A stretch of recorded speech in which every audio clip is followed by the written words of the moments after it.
The resurrection is not the ordinary laws of nature working and pushing Christ out from the tomb. No, it's God feeding a new event in. His power comes into what is not a closed system, but an open system. God designed the universe, and here comes the irony of the whole thing. If we didn't know how the universe normally worked, we'd never recognize a miracle if we saw one. Welcome back to the channel, everybody. Some of you guys know I'm working through this video series with Fan, where we kind of break down these 4 claims in the Jubilee video. So I wanted to play this little clip from their interaction today, and then to connect it with a second video here that relates in a really interesting way featuring John Lennox. So let's begin.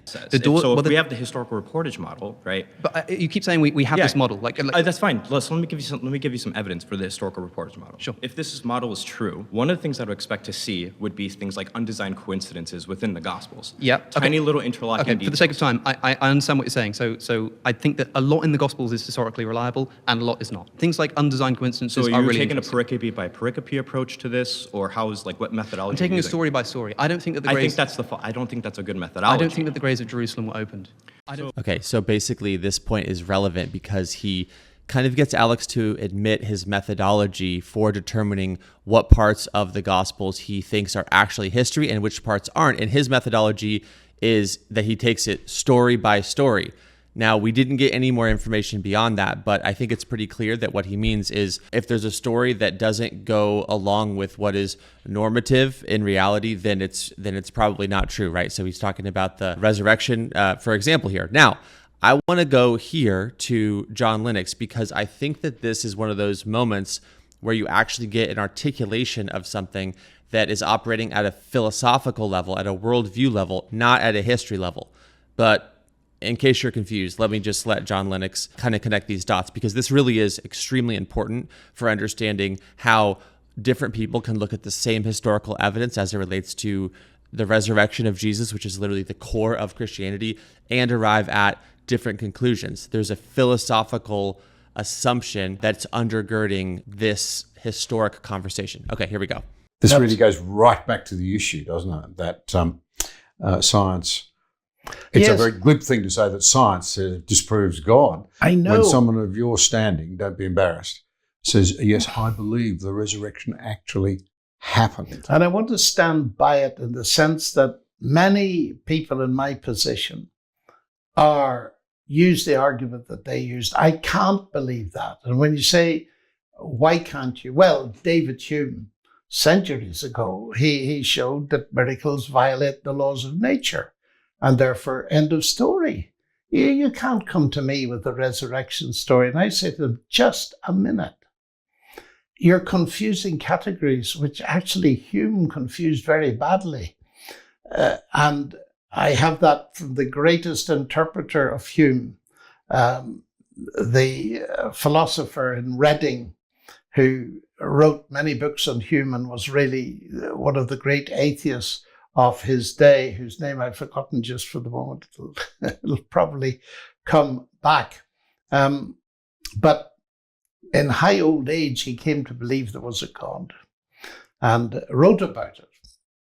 And the simple thing is, Lewis pointed it out long ago, and I think it's absolutely brilliant. It's one of those arguments I wish I'd thought of. That this notion of violating laws of nature is not what occurred at the resurrection. You see, violating laws is legal language. But you see, the laws of nature are not legal things at all. They're our descriptions of what normally happens. Let me give you an example. If I have a ball here and drop it, Newton's law of gravitation will say it falls towards the center of the earth. That doesn't stop you reaching out and catching it. Because the circumstances have now changed, something has intervened. It doesn't break Newton's law. It simply tells me that something else must have come in. And Lewis has got this wonderful story. So suppose I'm staying in London overnight, couple of nights stay, and I place £100 in the drawer on a Friday night. They do the same on Saturday night. So 100 plus 100 is 200. Then on Sunday morning, I wake up, open the drawer, and there's only £50 in it. Now, what do I say? Do I say the laws of arithmetic have been broken or the laws of England? And Lewis's point is, I say the laws of England have been broken. How do I know that? Because the laws of arithmetic have not been broken. It's very simple, but it's very powerful and shrewd. In other words, the fact that I know that the laws of arithmetic say 100 plus 100 equals 200, under normal circumstances, unless somebody puts their hand into the drawer. So my mistake was to think that the system of the bedroom, the drawer, was a closed system of cause and effect. And what I've discovered to my pain is it wasn't. I've lost 150 quid. And Lewis then ramps that up onto the scale of the universe and says that when God feeds a new event into nature, it doesn't break any laws.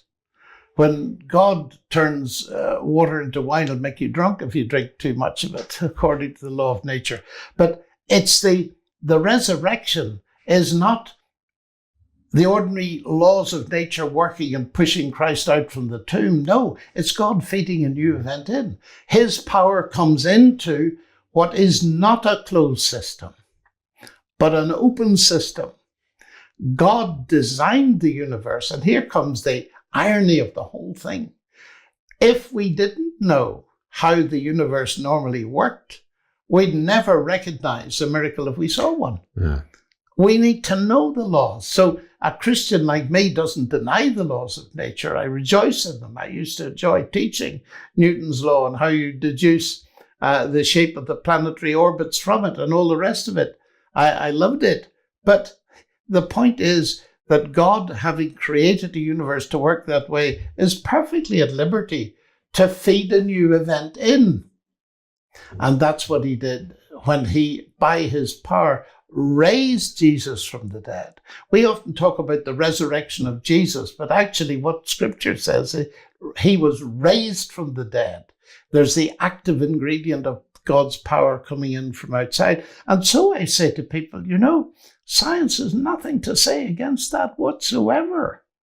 So I can accept that, provided that now we've got over the in-principle argument that miracles cannot happen because science forbids them. Then you come to the next question, which is the historical question. Is there any evidence that one did happen?